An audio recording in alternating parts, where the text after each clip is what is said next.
guys, down here at Silver State Slot Cars. Absolutely. Right? Hell yeah. Always having a good time here. I always mess up that name because it's Silver State Slot is like tongue twister. It's a little bit of a mouthful. The very first show when I came on with Nick, Silver State Slot Cars. It sounded terrible. Anyway, hey guys, welcome to the Greedy Bastard Podcast. About screwed that one up too. Greedy Bastard Podcast. Here down in Henderson on Water Street, Silver State Slot Cars, where Todd Sanford, the owner here, has allowed me to shoot my show. So thanks for tuning in. Today we got here my co-host, Chris Hart, and our guest for the day, Sal. He just goes by Sal. What's It's up, like guys? Madonna, right? Sal, there you go. Yeah. Sal Karimzada. Karimzada. Unless they want to find you on Facebook, then The way it's it's spelled. Ahmed, right? Ahmad, yeah. Ahmad. Perfect. All right, well, let's get into this, man. Welcome to the show. Thanks for coming on. Thank you for having me, guys. Yeah, so It's exciting. Chris ran onto you out the lake and Yeah, it was last minute. talked you into this.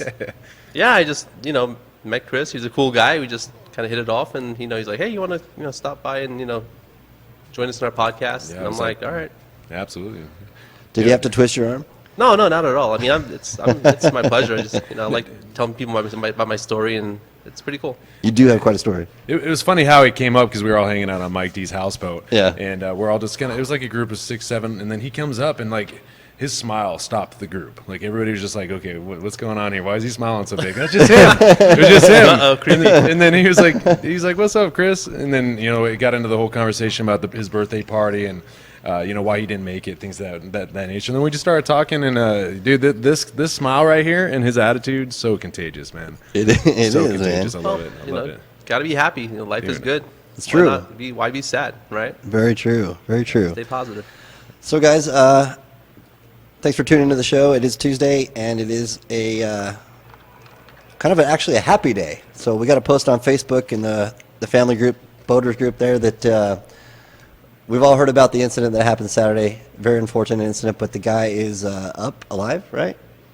As of 7 hours ago, that's what it That's said. what we heard, right? Yeah. So, guess he's a new amputee. So, you can welcome to the family, right? Yeah, I got to welcome the family. I mean, he's part of us now. So, for those that don't know, Sal here is a double amputee. Bilateral, above the knee, below the knee. So you might see me out there in gator, walking around my prosthetics, hobbling around the sand. It's not easy walking on the sand, but, I try. You'll definitely see the smile first. He does good. It's a workout. That and you're how tall with them on? You're like 6'1". 6'1". 6'1", Yeah. 6'2". I feel like it's taller than that because You do look taller. Yeah, I probably grew. Yeah. I'm probably 6'2" now. I mean, I can adjust my height. I can make myself short, long, That's tall. gotta be whatever. nice. Dude, That's how gotta be awesome nice. is that? I'm going to add an extra inch The today. only problem is when you make yourself tall, it's hard to drive a car. So, you got to I don't have ankles, so I'm always using my thighs Yeah. to accelerate. And I see the you RPMs have- go up, I know the car's moving. So I'm like, all right, I'm pressing the gas. So you don't have hand controls? You Oh, don't- no. Oh man, that Yeah. it looks like so much fun though. Have you just- seen guys? They have they'll have like a modified hand control setup with like an e-brake and Yeah, I've seen people that have that. It's a just lot of racers. They love that stuff. my legs are so long that there's no way I could even fit that hand control.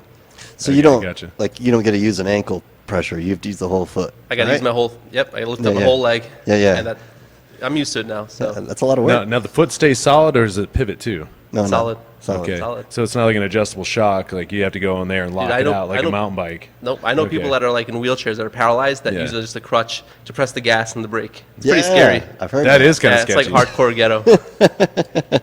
And they text with the other hand. Yeah. Yeah. Whatever they're doing. All right, No so real problem. quick, I want to bring it back to Saturday's incident. I know a lot of people have been talking about it. It's unfortunate those things kind of happen. When we got a lot of people out having fun, drinking, partying, not paying attention, accidents are going to happen, guys. So it is on all of us to watch out for each other. If we ever see somebody in the water near a running boat, obviously, say something. Prop Somebody's safety. got to yell. Somebody needs to do something. That boat needs to stop. The captain needs to be aware. Captains, it is on you guys to make sure that, if you're bringing a big group on your boat, I mean, if I have 2 or 3 people on my boat, it's not a big thing to get out, get underway, and start going and have fun. It'd be easy for me to handle a situation with those people, and I can keep an eye on everybody. But if you got a lot of people on your boat, you really should have some kind of safety conversation before. You should let everybody know where life jackets are, where the throwables are, what to do in case, the cops pull you over, where to hide your drugs. And you got to be careful saying safety meaning too. It might be taken the wrong way. Okay. Just True story. Just know what's going on your boat, guys. Prop awareness. Yeah. So Life vest. the pontoon over, I'm sure he's gone through enough. We don't have to beat him up on it. But, it probably would have been a good idea to have somebody, designate somebody as his second mate to watch the back of the boat if you got a lot of people on the boat. That's my only suggestion, guys. I've seen a lot more suggestions on there, some not so nice. People were getting really wild online. Of course, everybody does behind a keyboard. Oh, yeah. So I don't think that helps anybody. Just reinforcing everybody to remind everybody about the safety aspect and what we should be doing as captains and how we can all, play and enjoy the lake and have safe and have a lot of fun. So It's a pretty big deal with Memorial Weekend coming up too. Yes, it It's is. going to be an absolute shit show out there. yeah, and One of the launch ramps is going to be closed for the next 2-3 weeks. it's going to be insane. There's going to be one lane at Hemingway, right? One lane there, one lane at Temple Bar, I think they said. It's a beautiful thing that we have a slip, isn't it? Right. Yeah, suckers. As we walk by and you guys are all in line. It's a beautiful thing, man. That's right. The only hard part is getting in the gate. That's true. Don't go off Boulder. Come in through Lake Mead. Yeah. It's way faster. Or even, like, I go through North Lake Mead because Really? I live in Summerlin now. Oh, okay. So I take Summerlin Parkway to the 15, and then I take 15 up to the North Lake Mead, and then I go up around Sunrise Mountain. Okay. There's almost no line. Really? Yeah, it's awesome. But at the same time, if there do get more people up there, there's only like one stand open because Right. it's not very busy. So then it can back up. But it's not too bad. I've never had to wait. All right. So what do you guys want to get into? Well, since we're talking about boating in lakes, let's talk about your boat. Well, It's a new boat, right? yeah, my first boat was a Sea Ray 185S, and it was nice. It was beautiful. I loved it. No problems. Had low hours. Took it everywhere. And then one night I got stuck. Got really windy, unexpected. Wind finder, says one thing, but then all of a sudden it gets really windy, and you're stuck out there 2 a.m. and you want to get home and you got no food. It was a little hard, but So what were you? I got to hear this story. Yeah. Let's. Is this sounds one of the like a big good ones story. where a lot of people got trapped? And you no, guys not were- at all. It was Okay. just I think it was midweek, and it was a nice sunny day, a little choppy, but wind By finder yourself? said. No, I was with the family. Okay. Had the kids with me, and went out, had a good time. All of a sudden, whitecaps start developing around like 5, 6, and we were the only ones out there, and we tried to get in, and all of a sudden, big swell, water just came right into the boat. Turned around, hit into a little cove and swallow, hung out till 2 a.m. You went to Hidden Cove, Yeah. Yeah. And then just Hideaway Cove, I guess. I think it's Hideaway Cove. Hideaway Cove. And we're right next to this big party boat.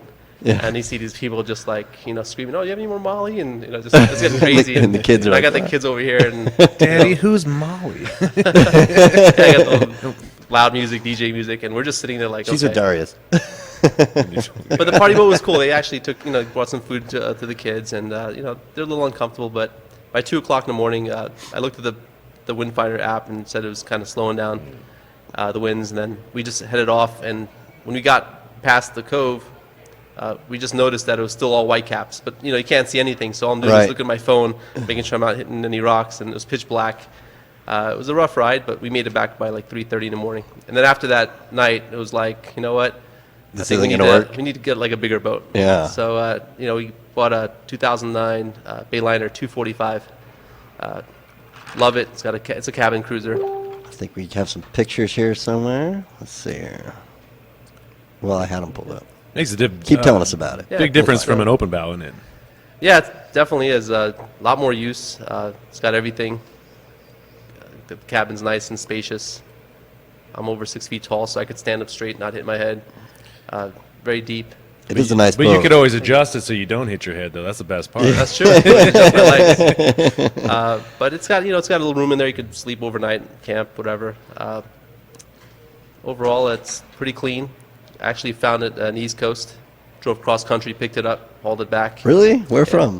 It was originally from New York. It ended up in Myrtle Beach. Nobody ever took it out in Myrtle Beach. So it's fresh water, low hours, and price was right. And I said, you know what? I'll just drive out there, pick it up. And when I brought it back, it seemed like the owner didn't really use it for the last year and a half.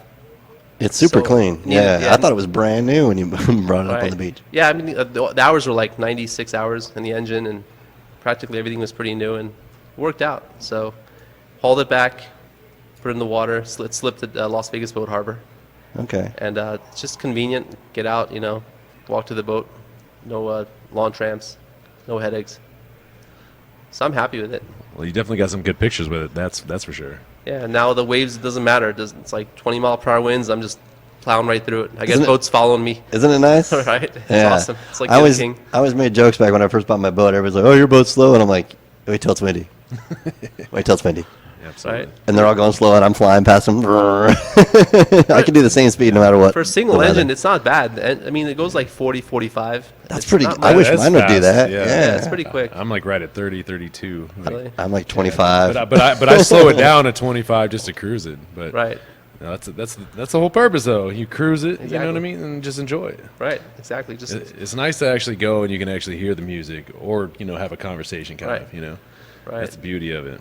Right. It's a life-changing thing to have a cabin cruiser over, Yeah. like a ski boat. Just yesterday, I had like 12 people on my boat. It was packed out. Oh, thanks it for was the a good invite. time. Thanks for the Yeah. invite, man. I invited you. You didn't show I'm up. kidding. I'm kidding. You didn't call me. No, I didn't. You had 12 people on there.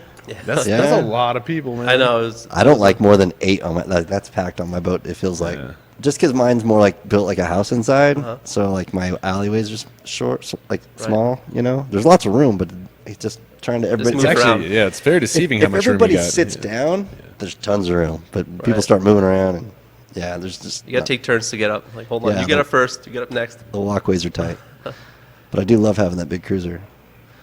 Have you stayed the night on it? Not yet. Just got it. So I'm excited. Just waiting for that perfect night. It'll happen. I can't wait till those big parties at night where they get the foam and everything. And hopefully we can plan it out.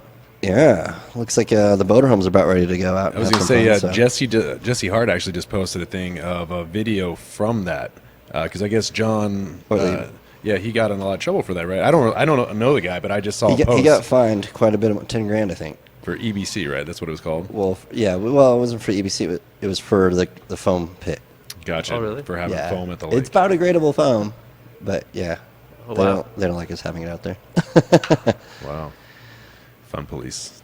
Yeah, so we'll never do that again, Rangers. There's no Rangers watching the show, are there? No, not yet. I don't know. They will If there soon. are, come on the show. Let's talk. Let's talk about what you'll let us get away with. Hey, so out of how long have you been out doing lake meet? How long have you been out there enjoying it between the last 2 boats you talked about? Well, I didn't have a boat until my friend Kay, one of my best friends. She took me out to the lake with her friends that they had boats, and every time I'd hop on someone else's boat, it was like it's cool, but at the Not same the time, same as it's, having yours. no, it's not the same because you're in someone else's boat, and in my situation, you got prosthetics. It's really I got to take them off, stash them somewhere, and a lot of times I feel like it's an inconvenience for that person, and they hesitate. Oh yeah, first of all, everybody likes to invite girls on their boats. I get it. It's like if you're not a girl, it's like why is there another dude in my boat? So I'm at the point where I was like, It's what? always, can I bring my friend? Is it a guy or a girl? Exactly. Right. For I'm guys, guilty of this myself. right? I mean, it's human nature. You're going out in the lake, you want to have some pretty women on your boat, and it is what it is. But me, I'm as a guy, as a friend of Kay's. It's like I just said, you know what? I want to have my own boat. My own. I want to go whenever I want to go out, when I want to go out. So that's what It's like probably. When was my first boat? 2000. He's like, I got some money. 17. I want to have no money. Let's buy a boat. Yeah, 2018. I bought my first boat. Okay. It was just like I was talking about, man. It's just such a life-changing experience having your own. That feeling of ownership that you can do and control everything. That's got to be huge for you. That's the Right. same thing for me too. So it's life-changing when you can have that. So You know what I really that's love? probably why he's smiling all the time. What I love He's got is- his boat. Because I I got my keep boat. I keep mine in the slip year round. So like those 2 months maybe during the winter I don't go, like because I don't have the boat at home. So it's like you forget about it kind of, Right. and then you're doing the dunes and whatever. And then when the summer comes back, that first walk back out to the marina, it's like, oh yeah, dude, it feels so good when you're walking Right. out there. Yeah, it's like I got this other like beach house out here. And then your boat don't start, and you got to work on it. That is the worst part about having a slip because It's easy to get lazy with you it. know, like I have work to do this week before the weekend, and you go out there and you bring a bunch of tools, and if you forget a tool, you're just screwed, right? And then even when you do get out there, you're out there working on the boat, and people are like, hey, we're at the lake, where you at? La, la, la. And then you're like trying hard to not go party, but then you just can't resist. And yeah, so then the work gets put aside and it never gets done. Right. Every time. Or you're in it like 20 minutes and you're sweating your ass off. You're like, you know what? I'm done. That's the other thing, I'm too. done. Yeah.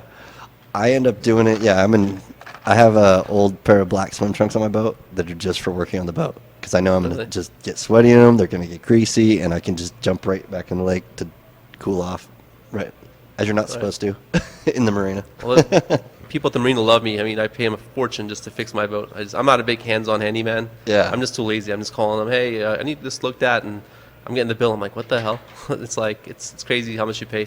Well, it's But I the get it. labor It's hours. It's Yeah. labor hours. That's what always gets you. It's pretty bad down there, right? And plus, getting my boat on the, the launch ramp and getting it on the trailer, for me, it's a lot of work. Even when I had my first boat, it was smaller, but I was like a one-man show. I was backing it up. I was taking the boat out. Like, it's hard for anybody to back up the truck with a trailer. And number two, I'm getting back up on the boat, getting the boat out, with the rope.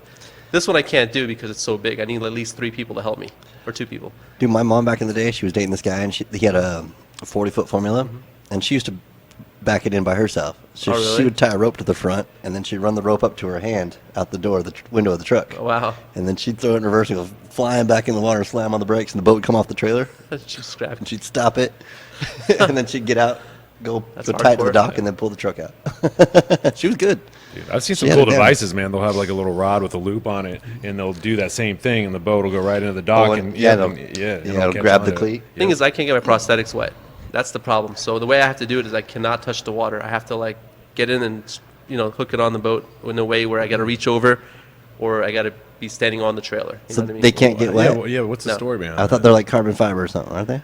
Yeah, but there's also the socket itself. It holds the not- prosthetic on your limb. Yeah. That's made of silicone, and if it gets wet, it gets mucky, and Oh, it's just, okay. it's So a you lot can't of just put some WD-40 in there, you know what I mean? well, the metal components you probably could, yeah. But I use it as an everyday leg. I don't Yeah. switch it out. Like some guys, Yeah. they could switch it out. They got extra spare parts. You, And they're a fortune too. They're expensive. Oh, I can imagine. You want to hear a funny story? So on his birthday, right, I went and met him and Kay at the pool over at Murray Beach. So I go in there, and of course he's in the water, so he doesn't have his legs on. And Kay's like, so we put his legs under the bed over there, and then they called the security. They thought there was a dead guy.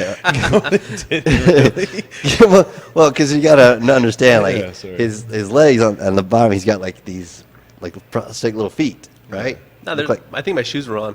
What are the Just sh- like That's what they were shoes legs on, with yeah. shoes on. Why do I think of the Wizard of Oz? It's just so they were calling security. Like people were freaking out, thinking there's a dead guy under there. It happens all the time. God, that's funny.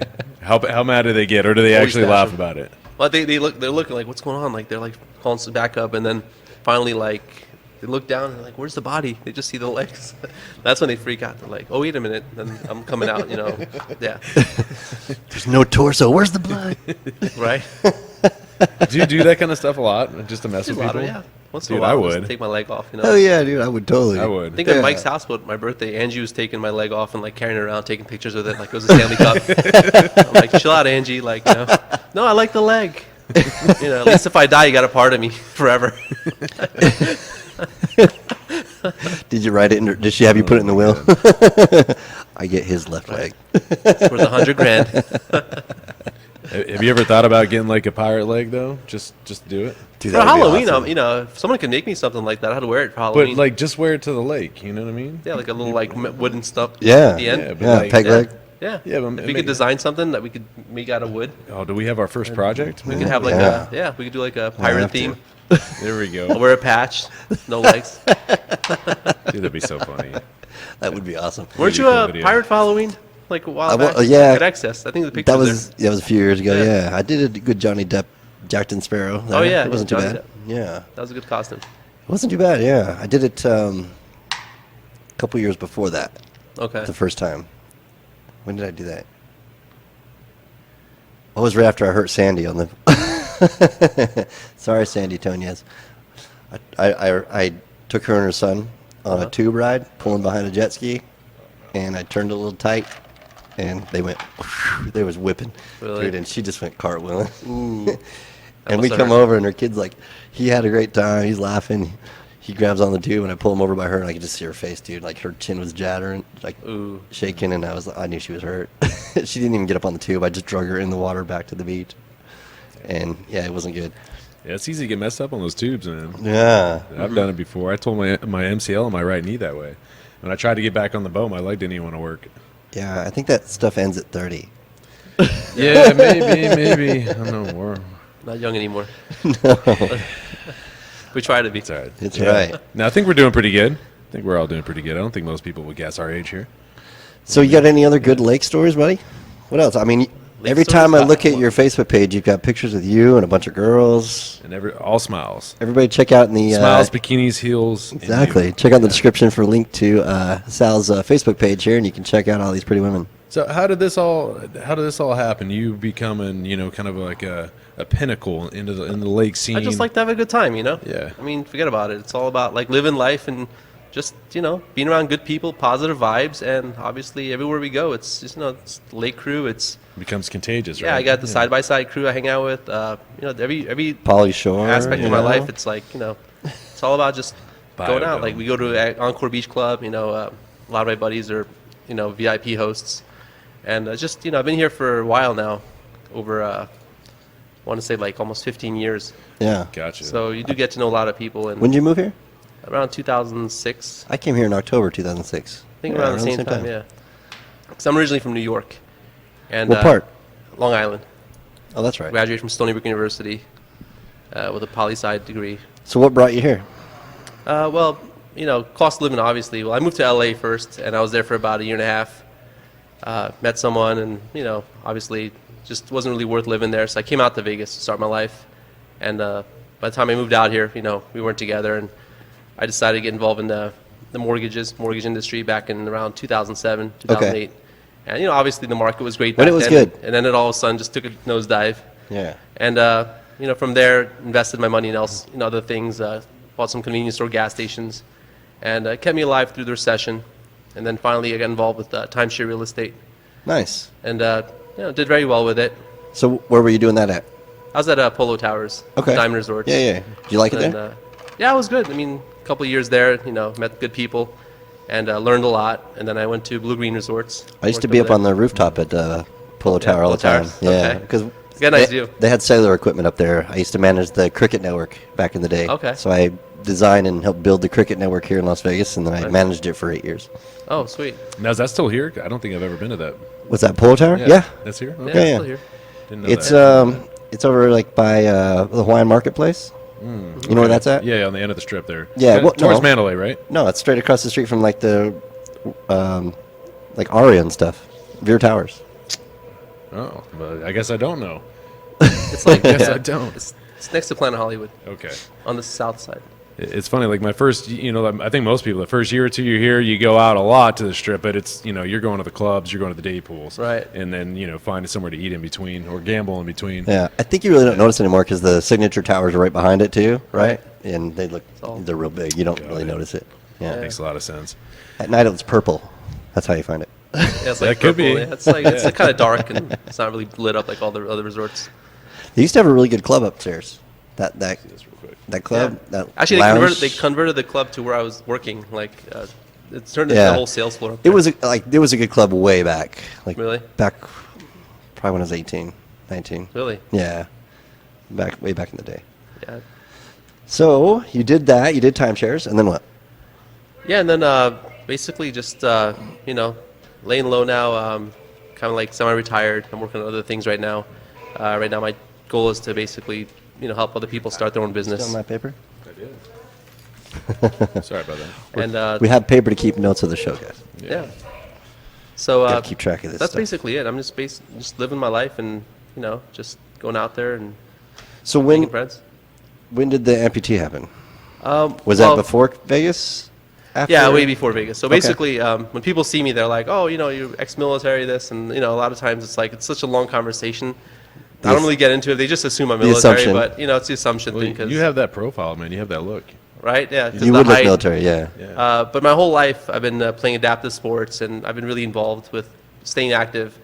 But when I was born, my parents they came from Afghanistan. Okay. And This is why they think you're military too, because everybody thinks military, and we think of the Middle East now. Right, exactly. Well, the Soviet Union at the time invaded Afghanistan. Right. So what happened was they were using a lot of biological weapons and, just things that were not really good chemicals and, like germ warfare. Charlie Wilson's War. Right, exactly. Good movie. Yeah, it's a great movie. So in '79, my family ended up moving from Afghanistan to New York.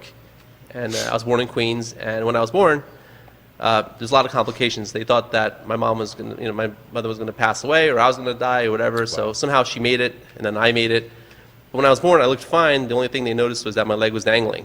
Okay. And they realized that it was dangling because I was missing the tibia, which is that big bone that connects the knee to the ankle. Yeah. So finally, after going to different hospitals, they tried to figure out ways to try to, fill that gap where the bone was. They tried to put metal rods in there. Like no bone at all? No bone at all. Just flat. My foot was just flapping like this. But the other bone, because there's two bones down there, right? It's a fibula and a tibia. Tibia, yeah. So the bigger one. The bigger one, yeah. Yeah. So at the age of 2, they were thinking about putting rods in my leg, and finally the doctor said, you know what, the best solution would be to amputate above the knee. So my left leg was amputated above the knee when I was 2 years old. So you've had that Yeah, as long as you whole- remember. yeah. And then my right leg, when I was 16, I started having some problems where my fibula and my tibia weren't growing at the right rate. Okay. So my foot was kind of starting to move off to the side, and it was painful. I had arthritis. And Were you going through growth spurts at this time? Yeah. Oh, I had Yeah, been, yeah. And it's kind of slowing my growth spurt down because my torso was getting big and my long arms and everything, and I just kind of looked shorter. And my foot was I was in pain. After walking for 10 minutes, it felt like pins and needles. Yeah. So then I went to the doctor. They said, well, you have 3 options. You can leave it the way it is. Okay, no, I don't want to do that. Number 2, we can go ahead and we could take your foot and fuse it on straight and, do all this stuff and whatever. We'll make it perfectly straight, whatever. Right. But you won't have any ankle motion. I'm like, that doesn't sound really good. Third option, you can amputate right, above where your ankle is, and you can wear prosthetic. So I said, you know what? I'm 16. I have my whole life to live. Let me just do it. Screw it. Yeah. I mean, it was not an easy decision. Well, you've already had one, so you had experience with it. So, Right. anybody else at 16 probably would have, been Right. freaking Oh, no, the absolutely. fuck out, I would have. Was that a mindset, or did you get talked into it? Hey, if this one, if we got rid of this one too, then we could do prosthetics, make it even. I just said, you know what? My family, they said, it's up to you. No one made the decision for me. It's it's up to you. It's your life. How do you want to live it? And I said, you know what? If I wear prosthetic, I can make myself whatever height I want. I mean, I could be my real height. I can not have any more pain. I can have more, mobility. So you know what? Let me tell you something. It was the worst experience. Having a body part amputated, they don't tell you this, but when you wake up from surgery, there's nothing on you. No IVs, nothing. You got to be fully awake. And then they start administering painkillers. Wait. So I woke up and I was so how does screaming. this? Okay, so they put you out. Yeah. I'm trying to think of this. In my Yeah, head. so there's no painkiller in you. You're out. You're out, yeah. Right. So then you can't- come out of that You got to be fully awake. aware. Yeah. And then they administer the painkiller. So when I woke up, I'm what the fuck? I was just So do you You have still that? have that visual in your head? Oh, yeah. Okay. Yeah, it's That's just burned in. It's burned At in, this yeah. point. I just remember my family members around my bed slapping me, wake up, wake up. Do you have that thing where they say where amputees still feel like they have the leg down there? No, because I Like accept it. Yeah, you accepted mental, it. yeah. Okay. And Yeah. I was fine. People told me about phantom pain and all this stuff, and Yeah. I'm like, okay, whatever. I didn't really care. But You think that's their mind not accepting? yeah. So Okay. July 15th, 1996 is when I had my surgery done. And I had school starting. I was in high school still. And September was the first start date. Did you go right to the long legs right at the start to be taller than everybody? I forced myself to stand up and walk to school in September. Yeah. So after 30 days, I was walking around. And people saw me I grew 8 inches. Yeah, And they're like, holy moly, is that the same guy? And I was like, yeah. And it was pretty cool. But I overdid it. So in December, I ended up getting an infection, which Okay. pushed me back. From Yeah. walking too much. Yeah, because I would take my prosthetic off and there'd be blood everywhere because I'm very stubborn when it comes to, not just being active. The skin all needs to heal still, and you're Right. putting a lot of stress on it, and yeah, So I got an infection, went and it's back not breathing had because another you're in procedure. that cup, right? Yeah, so it's life. So growing up was different for me. It's like I couldn't just during a pool party I can't just jump in the water, jump out. I have to take my legs off. It's a process. Even till today when I see people walking into the lake with their legs and jumping in and jumping out, and it's something that I really can't do. So I gotta go back in my boat, take the prosthetic off, jump in the water from the back of the boat. It's Here's something I so want to know. growing up is different. Did you ever get pity sex from this? Actually, Like bucket list type things? No, like girls just feel like you certain girls you're.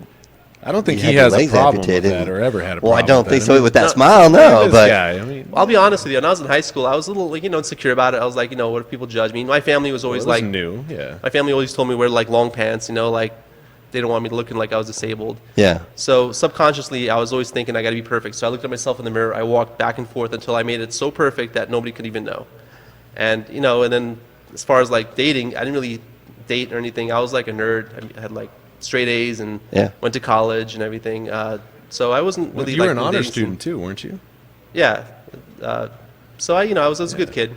And then finally I was in college, and that's when I said, what am I doing? Let me live my life. And that's when it all started. The first girl I think I dated or I hung out with, she didn't even know. yeah. Yeah. Well, when I met you, I didn't know Wow.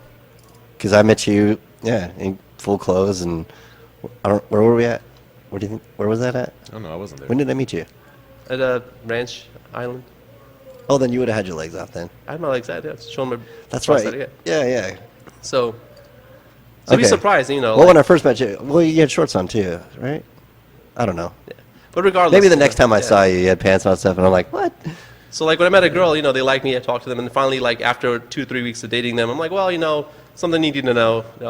Missing my legs or whatever. And they're like, what?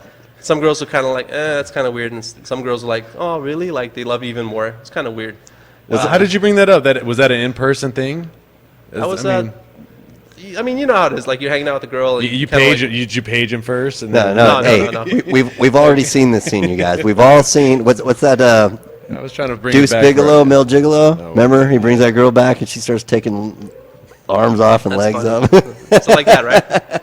Is that how it went I forgot down? about that. You said it. I would have I'm sure you capitalize on that situation all the time. I would have made it a show, a pinnacle. I Dude, probably the first girl I was ever with, she didn't even know I had prosthetics. Yeah. Even Yeah. after. I mean, I think the level of kinkiness in the bedroom would go up so much more being able to take the legs off. You Although know what sometimes when you're with, I was a little insecure. So I mean? I get in so many ideas in the my key head is, right now. like when you're with someone, you don't want them to know. Like my whole thing was, I brought my pants down to here, so they didn't know like I had prosthetics. So Yeah, after yeah. we got done, I'm like, oh, you're like a player, aren't you? I'm like, no, that was my first time. Like, what do you mean? Like, well, I got no legs. What? Like they didn't know because I just brought my pants down to here and just Yeah. had him sit on top. So it's just I was insecure about it. That's all I could say. And then later on, I kind of broke in. I'm like, as older I get, the more like I don't care. So you're not a bottom anymore, is what you're saying. You're like, no, No. I do it all now. No, I was just like one experience. But Keep this going, guys. I gotta handle something. No worries. So do you have extra sets for different things? Because I feel like I'd have some for like I'd have some party legs. I'm sorry if this is making I'm trying to make you laugh here. Some people probably take offense. No, to no, it. But this is what I would do because I'm silly like that. parts, I'd have like a golden party leg, just one. the prosthetics, A it's golden wood party leg. One of the biggest issues that we've had throughout my life is getting coverage because prosthetics are very expensive. I get that part. Like having insurance that covers it. Every 2-3 years, you need new ones. Like 3 or 4 years, you need new ones because in time you have wear and tear. Parts get old. Just like anything. So the warranty only covers a certain amount of time. So getting the insurance to approve it and going through the billing process for any person that's disabled, especially if you're not in military. Military is like you can get whatever you want. Like you can get the microchip electronic, processor chips, the ones that just like they're robotic, like over 150 grand for those. I mean, you can get whatever you want, but as far as someone that's getting their insurance billed, they're very limited to what they can wear. So I get these changed out every 3-4 years, but at the end of the day, it's like these are the only ones I have. So I wish I could switch it out, but I carry tools with me just in case something comes loose or breaks. Does that ever happen? Yeah, sometimes you walk in and hear some It clicking. is mechanical, yeah. Yeah, it's like anything. But the biggest thing is you have to maintain your weight. So in my lifestyle is that I cannot get fat. Yeah, you're obviously doing that very well. Well, so when I was in New York, my prosthetist who made my York. legs. Did you say New York? New York. New York. Dude, you kind of had an Long accent Island. there for a second. Yeah, I'm drinking a couple of drinks. There it It's is. kinda Do comes you out. have that accent? Does that come out after you've had some? Yeah, because I don't think about it when I talk. It just kind Yeah. of comes out. So when I'm sober, I'm like, you can't hear it. That's funny. If I get you around Nick, he's from New York also, who owns Safe Light Defense. I Really? bet that would be funny to see you guys, Oh yeah, break that I out. love New York because we get along. Absolutely. He's a good guy. People in New York are just very real. We're very like blunt. So people think we're Straightforward, rude, yeah. but really not. We just kind of tell it how it is. Right. You know, when I moved to California, it was it was very different as far as dealing with people. Some people will just, you know, you don't know who you're dealing with. But yeah, I'm very straightforward. But you know, going back to my story, my prosthetist said, "Hey, you know, you like to play basketball?" I'm like, "Yeah." He introduced me to wheelchair basketball, and that was like the defining moment of my life, because now I had like something to live for, to keep me active and keep me excited. And this was high school, correct?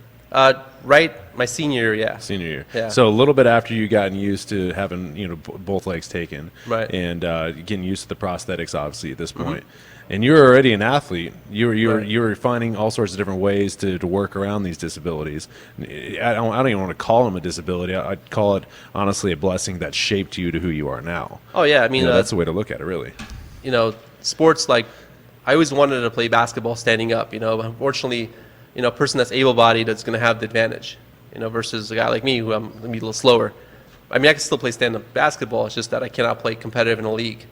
So sitting in a wheelchair, taking my prosthetics off, allows me to be playing in a very, you know, competitive environment with people that have my similar disabilities. Absolutely. And so the New York Knicks had tryouts. They were starting their wheelchair basketball team, and I ended up trying out, and I ended up loving it. We had a 75-game schedule for the season.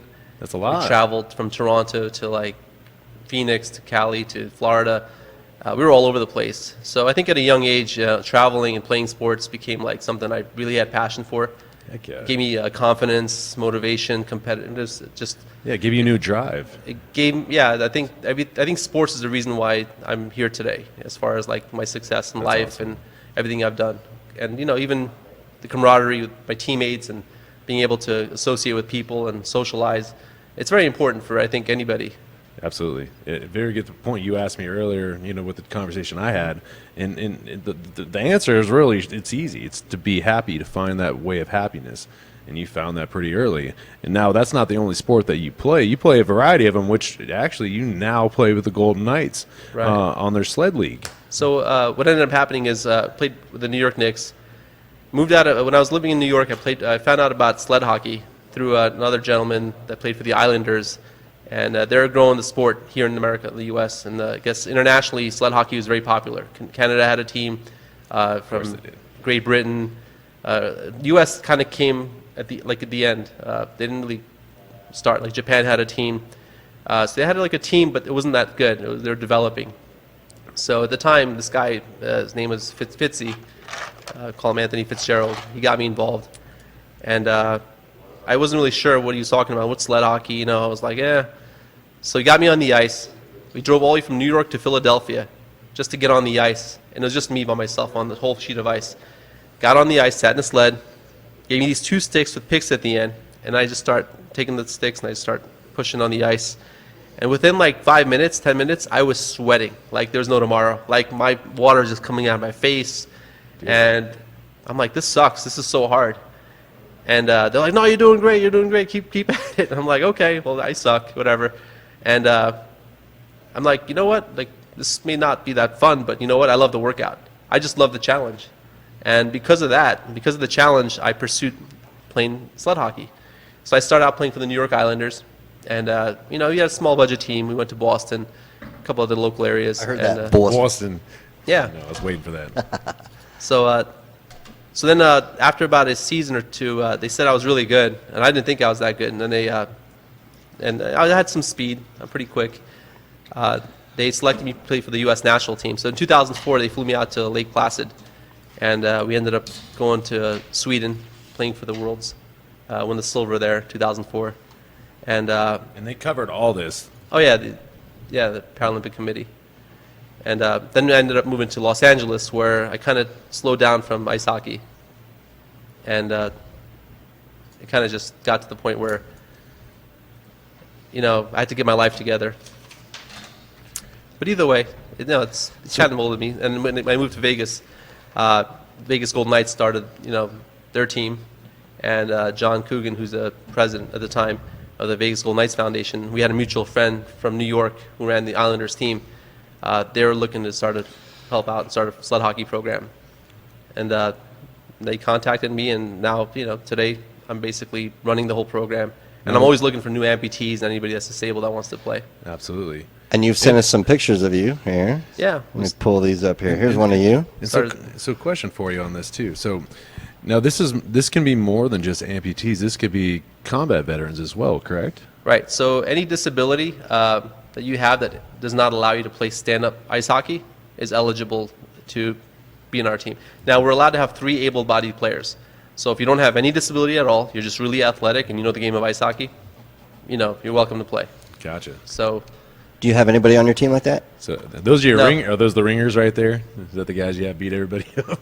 No, the people that are able-bodied are actually the weakest players. Oh, really? Okay. Because when, like myself, I'm missing both my legs, so when I take my prosthetics off and I'm playing, Yeah. I'm much more agile, I'm faster, I'm lighter, and I got, upper torso.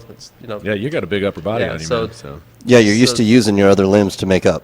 Right. Yeah. So that's why, like, growing up, like, playing wheelchair basketball, sled hockey, these sports actually, like, motivated me to just develop my upper body. So I make up for everything I'm missing down there up here. and that's why you swim so much now, right?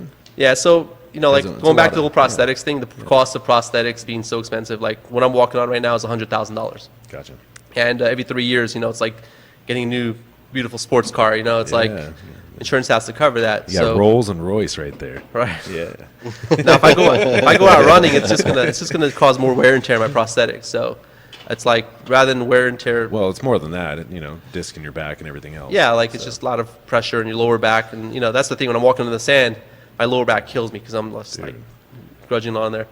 I was having a hard time standing up actually when you came over to talk to me. I don't know if you saw me like shifting leg to leg, but I was having really? the same issue also.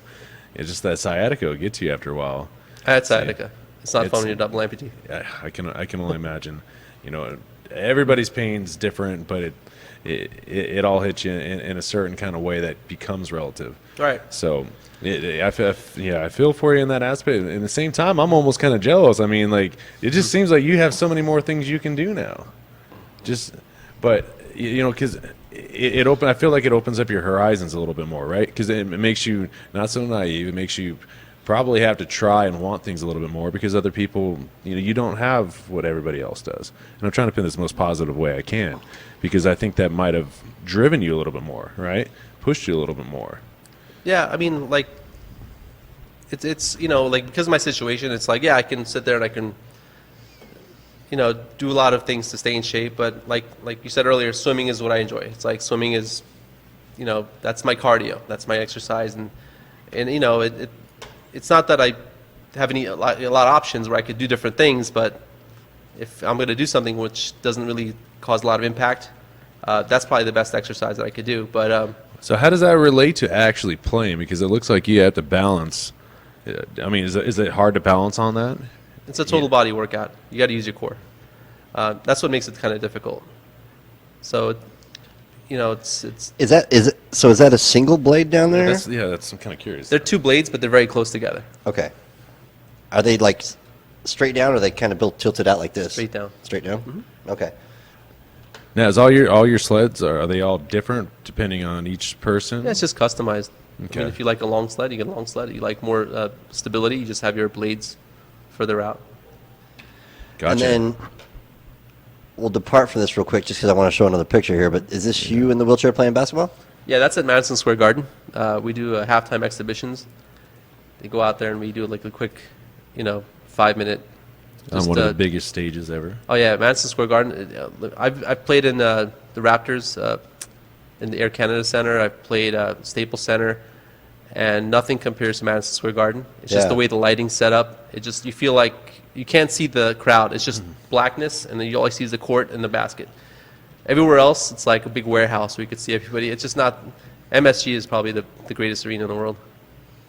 No, I can only imagine that. It's like you always see it like, highlighted in movies, or like even when the UFC first got over there like 3-4 years ago, it was such a huge production. Their whole fight week out here in Vegas was, promoting that. It was such a huge step for that company. Right. So it's funny how that the pinnacle of that, for any business that's in sports or in music, that's like the creme de la creme. Like, Right, of course. Like I remember Dane Cook. If you remember him as a comedian, I was a big fan of him back in the day, and that was his shining moment. As it was for a bunch of other people. Yeah, that was a big show for him. Right. Yeah. So we got some more pictures here. Who you got here? That's Tell us- Latrell Sprewell and Allen Houston. There we go. Two favorite players in the New York Knicks. This is back in 2000, and yeah, a lot of memories. Playing for the Knicks was like you're part of the family. Like we go to the players' parties, we hang out in the locker room. That's Reggie Miller right there. Hey, with the frosted tips too. Look at that. Yeah, that's back in the day. That's Yeah. Hey, that is so circa 2000. Hey, I right think there, we've man. all done that, right? Yes. We've all pulled our hair through definitely a did. cap and Yep. bleached the tip. Did you have puka shell necklace? Did you? Yeah, you did. That's New York, you know. That wasn't a New York thing, buddy. That was coast to coast. Now, dude, this is still you're a teenager here, still, right? I was 20. You're 20 then. Okay. You're a big boy, 20 right there. Yeah. You got And then that's when I played for the Lakers. That's we do the halftime exhibitions over there too. Okay. So I played with the Lakers for about 6 years, or 5 years. We made the Final Four. How much are those wheelchairs? They run about $2,500. They're custom, Yeah, they're pretty cool. and The wheels slant out they like got that. a lot of camber in them. they're cambered so you can get better spin. You can turn fast. Okay. Right now in More Vegas. stability, I guess. Yep. So right now in Vegas, I'm running the program for wheelchair basketball as well. We have the Southern Nevada Adaptive Sports Foundation that we've set up, which constitutes wheelchair basketball and sled hockey. So running our Vegas Golden Knights sled hockey program through that. And, it's, like I said, disabled sports changed my life. And So now you're I'm trying giving to promote back. that here in Vegas. I love it, man. Just to get people out there and people that are disabled that are sitting there thinking like this sucks, I can't compete, I'm just sitting at home, just overeating, binging, and Dude, you got me no. intrigued. I want to do it now. You know what I mean? Dude, anytime. I absolutely. wanna- we'll announce the freaking practices if love you guys, to, man. anybody in the fans want to come out and Listen, guys, if you guys Support? have any Yes. friends, family Yes. members that are, paraplegics, amputees, disabilities and Any that sort, disability, yeah. come even if you don't have a disability, come out and come get talk in to a this sled. guy, man. Come Yeah. support these guys. Come check it out. We were talking before the show that you guys are always looking for some help, sponsorship help, right? Right. What would this do for you guys? So we did have Zappos the first 2 seasons, and they That's a big name. contributed a lot. And they did a lot for us, and we're very grateful. However, with what's happening right now, they kind of stepped off to the side, and they're going into a different direction. So right now, we do have the full support of the Vegas Golden Knights Foundation. We're just looking for a presenting sponsor that would like to contribute a large sum of money to the program itself, the Vegas Golden Knights sled hockey program. This would entail, possibly getting your company embroidered on our jerseys, so that when we do travel, we go to Tampa, play the Lightning or the Avalanche or wherever, we can have representation of your company on our jerseys, and we're going out representing your business, whatever. So big deal. that's one way to do it. Or we're going out and getting a little bit here and there, and that helps. Anything helps. Guys, we're all looking for write-offs on our taxes. This Right. is a great cause. Reach out to my boy here, Sal, So this- in the description, Facebook link. So the Southern Nevada Adaptive Sports Foundation, we are a 501c3, so Okay. we'll definitely make sure taxes are written off. So Absolutely. being connected with the Golden Knights, these guys are good at getting you your time on the ice Mm-hmm. here locally. But when you guys travel, that's where you really need the help, right? Right. So we are part of the Pacific Sled Hockey League. We are the current champions. Now, do you play as Golden Knights team? Yeah, we wear the same jerseys as you could see in the pictures. Yeah, they look identical. I'm the captain. Now you guys, and you said you That's guys an interview. And you That's, guys are the champions right now, right? Yeah, we're defending champions. Because you said it so quick, I just want to make sure that people heard. We are. I that. should have brought the trophy. Champions. Champion right here, guys. The cup's in my garage. I should've Champions. brought it here. So Does it look like a Stanley Cup? It's pretty big. Yeah. It's got our Golden Knights of the year. And the previous years, you have other teams that won it That's awesome. from like 2000. that's a traveling trophy then? Mm-hmm. Okay, Yeah, perfect. it's here in Vegas right now. Yeah, Very beautiful. that is awesome. that's- So what's this picture we're looking at here? That's an interview I did with Channel Channel News- 3? Yeah, News 3. 3. And this is during the Stanley Cup playoffs, the Game 1. If you watched Game 1, when the Knights played the Capitals, right before Game 1, they had me talking about our sled hockey I was program. actually there. That was What the year was first this? Golden The first Knight game year? I won. The first year, yeah. Yeah, yeah. That was an And everyone 18. around the country saw that, and I started getting phone calls like there's no tomorrow. Yeah, I bet. All my hockey buddies all around the country. He And, made it. That's way Yeah, it was pretty cool. That's when I played for the Islanders. Here you are. So let me mark That was when I first here. started. All right, what else we got here? Nothing. And that one is there's, There's more coming. Hold on. No. That was back in New York. And there's the Lakers. And this is next one is that's when we played against the Phoenix Coyotes. There we go. That's me carrying the puck and taking a shot. Well, one of my old coworkers at cricket, he was a big Coyotes fan. Really? Huge. Seen that one there. Yep, that's me. Seen that one. And that's a shootout. So like just like basketball, like we have 5 minutes, like a little scrimmage. A T-Mobile during like 1 or 2 games a year. During intermission, we go out there and we have a little shootout. Now, are you able to use either stick, the left or the right, to hit the puck in? That's the beauty of sled hockey. You have 2 sticks, so you can go left, right, left, left, right. Well, that changes things up a lot. Yeah. Yeah, you can juggle to yeah. yourself, right? Yeah. Can you use them as weapons? Well, that'll be a penalty. So how does this work with fights and stuff like that? Is it still allowed? Are you guys still? Yeah, they let you guys fight? Yeah. Go ahead, go Google, go on YouTube and type in sled hockey fights, and you'll see some crazy fights. We'll have to everybody check that out. Search those on yourself. We have a girl on our team. Her name's Brianna. And Yeah? she gets in the penalty box more than anybody else. And then sometimes, like, some guy will hit her. Don't they call these your enforcers? Isn't that what they call them in hockey? An enforcer? Right. Somebody that's sent out to take out the other team? Right. Just the last tournament, I guess a guy from the Avalanche, like, hit her. She comes up to me, Sal, the guy hit me. Right when I went out, he was on the boards. Yeah. Oh, you went right after Oh, him. you took him out. Well, yeah, I mean, I got to protect my teammates. They come up to me saying, hey, this feel guy like- hit me. I'm going to be like, all right, I'll take care of it. That would be my favorite part of playing. You should play. I mean, Chris Collins is playing with us. He yeah, loves I know it. I know it. I used to get in so much trouble with indoor soccer, man. Because I would. Really? Well, Shouldn't you're Chris obvious. Collins be in the Special Olympics? I love you, Chris. Oh man, Chris is Chris. yeah, he's a special character. Every time he scores, he celebrates. He's like screaming, yeah. He's the Coach is party. like, calm down. Chris can be a party of one. He's good at that. Especially when he played against the Warrior Avs. All military vets. It's like, that's my people. I probably would have been the same way too. It's funny though. You get people in sports, they flip. You see a different personality in them. Right. Like I'm sure you got a whole other side, that competitive. I see red and just go in kind of. No, I'm very silent. Yeah? I'm the nice guy, and then when I play you, I'm gonna like. Really? I'm, I do the opposite. I go I don't- from like chill and friendly to just want to fucking kill people. Like it's like a switch in me. yeah. I'm the silent killer. I can't do that. Like, He's the SBD over here. I don't Right. talk. I try to walk the walk. I don't sit there and I don't threaten anybody. I just sit there and smile. Okay. I'll see you. I see what Gotcha. you're doing. Yeah, that's dangerous because you don't know which way it's going there. I'll see when you got the puck. There's actually a big tournament coming up called the Dog Bowl. It's in Denver, in June 23rd to the 25th. Is this with your team? It's with the Vegas, our Yeah, sled yeah. team. Okay. It's a big tournament, so that entails NHL players playing. They have their division, then they have the amateur division, they have the youth divisions, and then they have sled divisions.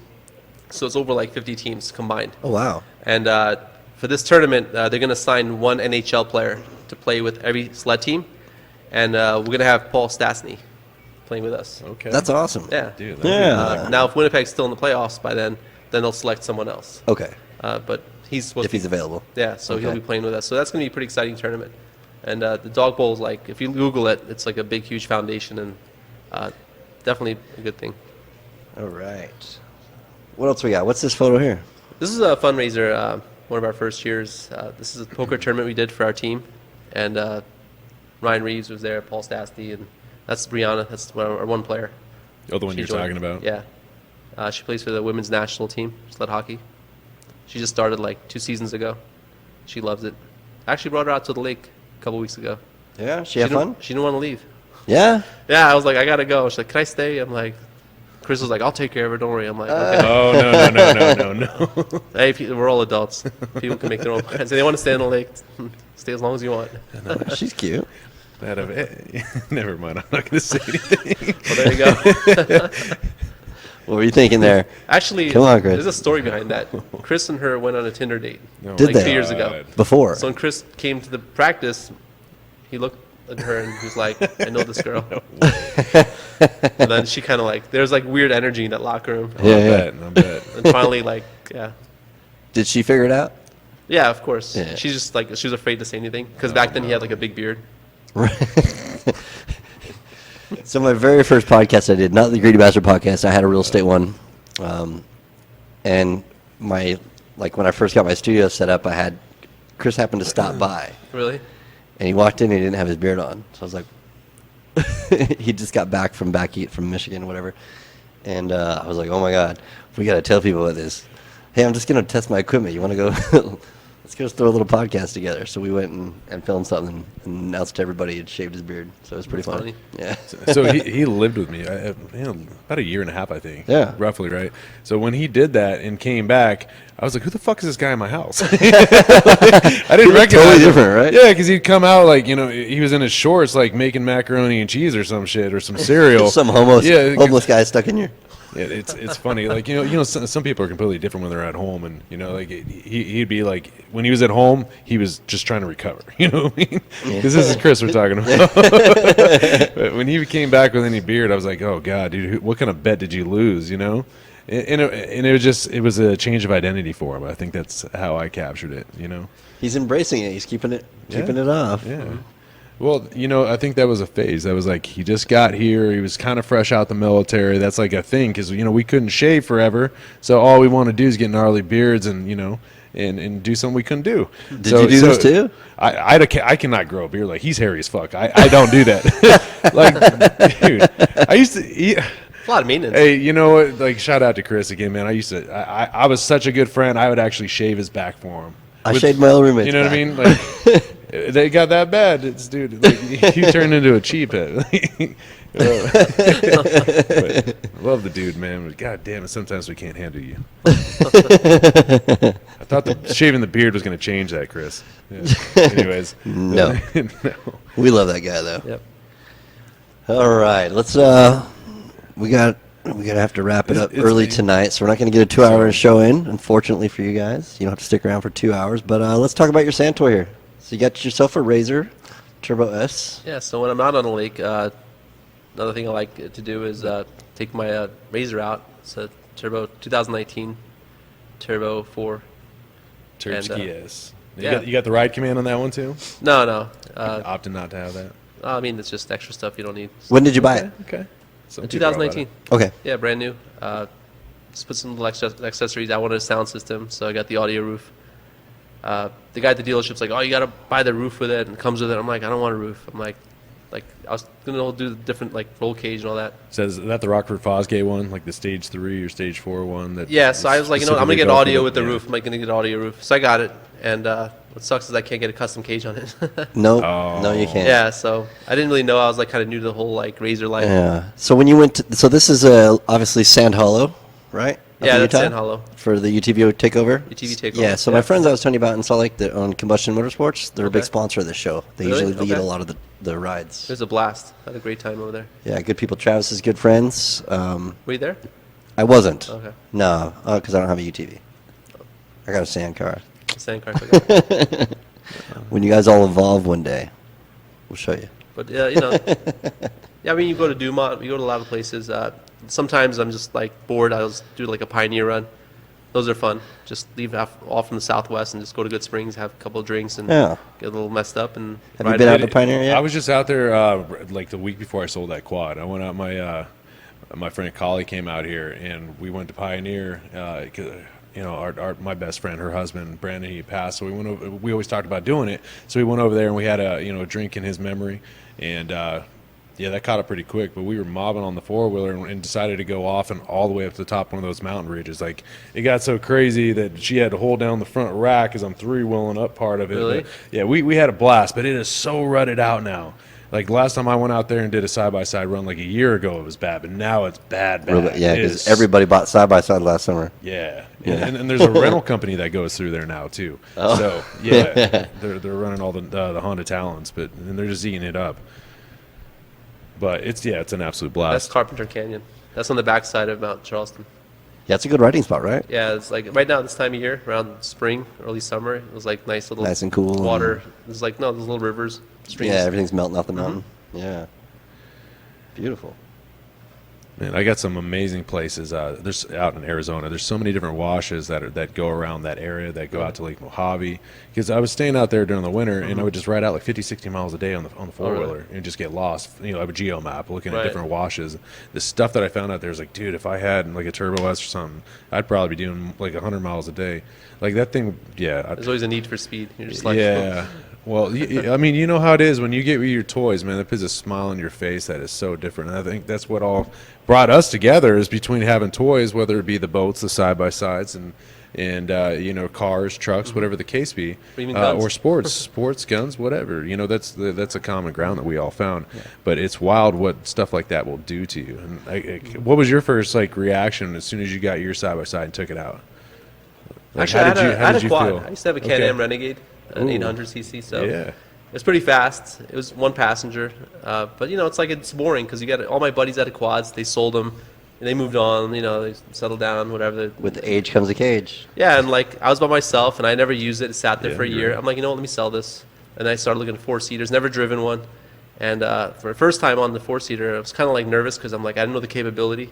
Yeah. But then I realized that it's way more capable than a quad. I'm like, wow, it's so stable, it's so smooth. And then you get fat, you just start driving faster and faster, and then you start getting bigger wheels on it, and you just want to upgrade more and more suspension. Looks like you got 32s on there. Yeah. Yeah. Yeah, it's a nice ride. Definitely runs better than stock. For sure. Plus, those stock tires are trash. After 3 months. Talking about the Maxxis? Oh yeah, the big horns. The big horns. They're not made for these trails. Oh, especially you put them on. Yeah, you put them on concrete too. They're so soft they just chew to pieces. Exactly. That's the point. So you buy more. But apparently they do pretty good in the sand from what I've been seeing. They don't do bad, yeah. No, they're not bad in sand. 10 pounds and. But out here we're going trail riding more often than sand. You can do sand, go paddle. Now, is that a street legal DOT tire that's on there, like an all terrain, like a lot of guys are doing? Yeah. Okay. Good stuff. Yeah. All right, guys. Well, we're about at the end of our time for today. I feel like there's so much more that we could draw out and find out about Sal here, but yeah, so much we could talk about. Maybe another show or something. Dude, what's great is we'll keep the show going. We'll keep bringing people on. Well, yeah. So we'll start making some mini movies here, so we can capture what it is that Sal does. You know what I mean? Because it's one thing talking about it; it's a whole nother when you visualize it. Right. So that's something we'll be trying to well, we're not trying. We're gonna do. We got to set this up on the Gator one day. The more people tune into this show, the more we can get views, the more we can monetize this show, the more we can bring in sponsors, the more we can put more money into the show, the more we can get videographers, we can start going out and filming on location. We can really turn the show up. Right. So we just need your support. Everybody out there viewing and listening, check us out. I mean, dude, it's kind of a fun show, right? Right. Did you have a good time? I had a great time, guys. Thanks for inviting me. This is a different conversation you'd have anywhere else. I didn't know it was laid back as much as I thought it was. Everybody, people have been really nervous to come on the show. Actually, the last show we had a conversation about guys, don't be scared to come on the show. It's really not that big of a deal. And people are like, I don't want to divulge about my life, and I'm like, your Facebook does that for you. Yeah. I think it's like an interrogation. Dude, yeah. I had another conversation like that, and they thought that we were just going to come on here and talk about what names and what people were doing, who was fucking who. No names. No. We're not blasting anything like that. No. So before the show, we like to tell people, hey, what do you want to talk about? What do you not want to talk about? And fortunately, I didn't have to do this with you because I know you're a good guy. I know you wouldn't throw things under the bus. But I feel people out. And I know you wouldn't be one to throw people under the bus, but I know that there's people I could bring on the show, and I know they have beef with somebody that everybody else might know, and so I make it hey, if you want to talk about your beef, that's fine, but no names. Keep the names out of it. We don't need to be that show, bringing drama to the crowd. No, we're trying to bring positivity here, man. We want to bring people together. Entertainment, network. Yeah, love, networking. Help each other's businesses out, help each other's 501(c)s out, right? I appreciate it, guys. Yeah, so we definitely want to draw some attention towards what you're trying to do out there. Also need to note our sponsors, Silver State Slot Cars. Thank you, Todd Sanford, for letting us film our show here at Silver State Slot Cars. Again, myself, our largest sponsor here, michaelmayer.com. Check it out if you're looking for boat or RV parking anywhere in the Las Vegas Valley, Boulder City, anywhere in Nevada, actually, I could do. Let me know. I can always refer you out to other cities too if you're outside of Vegas. I almost said Salt Lake. That's where I'm from. Salt Lake. Are you licensed in Utah? I'm not, okay. But I could easily get it. Yeah, I have some agents that I work with up there though.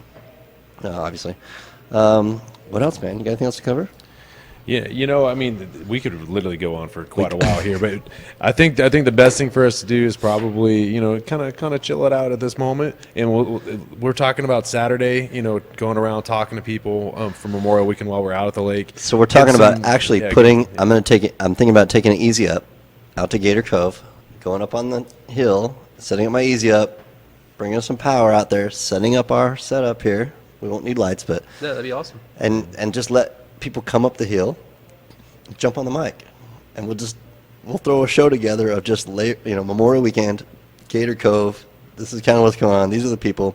Give people a chance to get in front of the microphone for a minute, two, Right. whatever. Act a fool. Everybody will be drunk, but lower everybody's, ease everybody's apprehensions about coming on the show. Yeah. So I think that would be a It'll good make thing. it a fun activity too. Yeah. And we could also go around. Like I got some other ideas we can talk about too. I'll send the girls down to the beach to bring people up to the Exactly. show. Yeah. So maybe we'll do that for I don't know, 2 hours. That might be fun. that would be What do you think fun. about that? Yeah, that's actually a great idea. Be a good way to push the show out, right? We all stand around and talk out there, anyways. Might as What well else are do we this. doing? Yeah. Doing I this mean, for 'em. I would love to do it like on top of Mikey's houseboat or something like that, but it would just be, stereo battles going on everywhere. That's all we would hear. Sound noise. We'd have to definitely go up the hill. But this has been fun, guys. Yeah, So for sure. thanks for coming out, Sal. I want to thank you again. Thanks for Especially having me, being guys. so last minute, We do have one other sponsor Yeah. still here, Chris Hart. He does promote for Safe Life Defense. Tell him about it. No, absolutely. So, and that's something I'll reach out to them too as well. But that's a local company, now 5 years old. If you haven't heard of it, they're literally changing the world here as far as offering soft body armor, comfortable body armor, and stuff that looks appealing and really goes to the masses, so that anybody can equip themselves with it, not just limiting to certain personnel in career fields. So, get a chance, go and check them out. SafeLifeDefense.com. Local Las Vegas business. He'd That's actually on be the good uprise. at pushing Safe Life. Everybody thinks he's military. Absolutely. So great company, great people, and Nick's from New York as well, so you guys would naturally get along, I'm sure. Can't wait to meet him. Hopefully, Absolutely. And I'll talk to him actually about coming on here pretty soon. Yeah, we should have him on. Yeah, I figured Might as well. Yeah, I figured with some A lot of our viewers are all gun enthusiasts. Yeah. I'm sure they'd all be about having some armor as well when they're carrying their guns around. Absolutely, If absolutely. you're going to run into the OK Corral, you might as well be well suited. That's right. All right, guys, thanks for tuning in. This is the Greedy Bastard Podcast. New announcement. We just got accepted on Pandora, so you can check us out Yeah. on Pandora. And I checked it out today. I knew we were on Amazon Music. I hadn't tried it yet, but I told my Alexa, play Greedy Bastard Podcast. And she just went right into it, man. So Really? check it out. So- Everyone, while you're at home, tell your Alexa, play the Greedy Bastard Podcast. It's a good thing to listen to while you're doing some cardio too. Yeah. You know what I mean? Keep you occupied. It is a long show. I know it's a hard one to sit around and watch, so start tuning into the listening options, guys. Anywhere you check out your podcast, that's where you can find us. Check it out. Thanks for tuning in.